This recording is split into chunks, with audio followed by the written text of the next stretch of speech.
La guerre commerciale de Trump. Grand spectacle, mais petit résultat.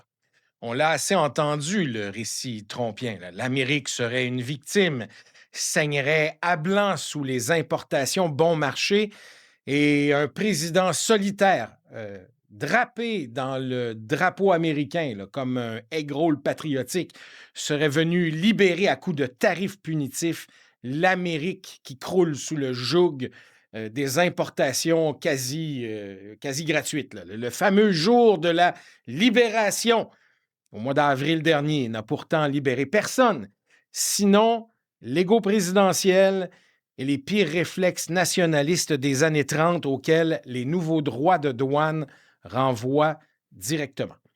Sous couvert de patriotisme économique, Trump a fait exploser le niveau moyen des droits à l'importation à un seuil qu'on n'avait plus vu depuis l'entre-deux-guerres, frappant alliés et adversaires indistinctement dans une démonstration de force plus proche du caprice que de la stratégie.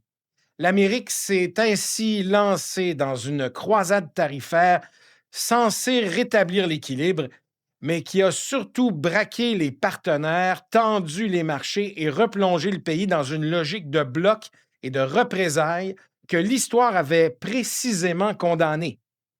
Face à la Chine, la gesticulation a viré à la caricature. Trump a brandi des droits allant jusqu'à plus de 100 % sur les produits chinois, convaincu que Pékin plierait sous la pression.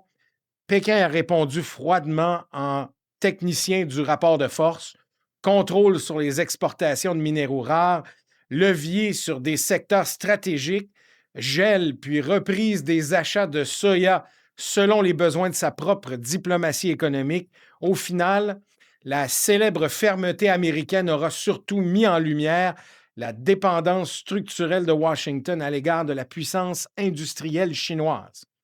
Le plus ironique dans cette guerre, c'est que la réalité économique a méthodiquement démontré que le récit de la présidence ne tenait pas la route. Loin du renouveau manufacturier promis, les États-Unis encaissent le coût d'une taxe déguisée supportée par leurs propres entreprises et consommateurs, pendant que les prévisions manquées témoignent de l'impact négatif sur la croissance américaine.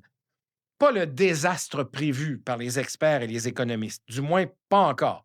Cependant, selon Zanny Minton Beddoes, la rédactrice en chef de la revue The Economist, la majorité des impacts des tarifs imposés par les États-Unis se feront sentir un peu plus tard, en fait plus abruptement, à partir de 2026.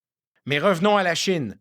Elle, qui enregistre une hausse d'environ 7 % de sa production manufacturière sur les 10 premiers mois de l'année et un excédent commercial qui vient de franchir la barre historique de 1 000 milliards de dollars en diversifiant ses marchés hors des États-Unis.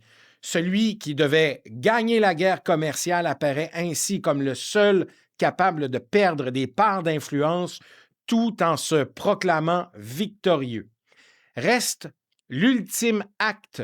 La Cour suprême doit maintenant se prononcer sur l'étendue du pouvoir présidentiel en matière de tarifs après cette fuite en avant décrétée au nom de l'urgence commerciale et contournant du même coup le Congrès et la Constitution. Le débat dépasse largement la technique juridique. Il pose une question politique brutale. Peut-on laisser un président transformer l'économie mondiale en terrain de jeu électoral sans garde-fou institutionnel au risque de répéter les erreurs des années 30 que les économistes n'ont cessé d'alerter de ne pas reproduire? Si cette guerre commerciale est un test, ce n'est pas celui de la grandeur américaine, mais bien celui de sa capacité à résister à une politique du chaos qui confond la brutalité avec la puissance et la mise en scène avec la victoire.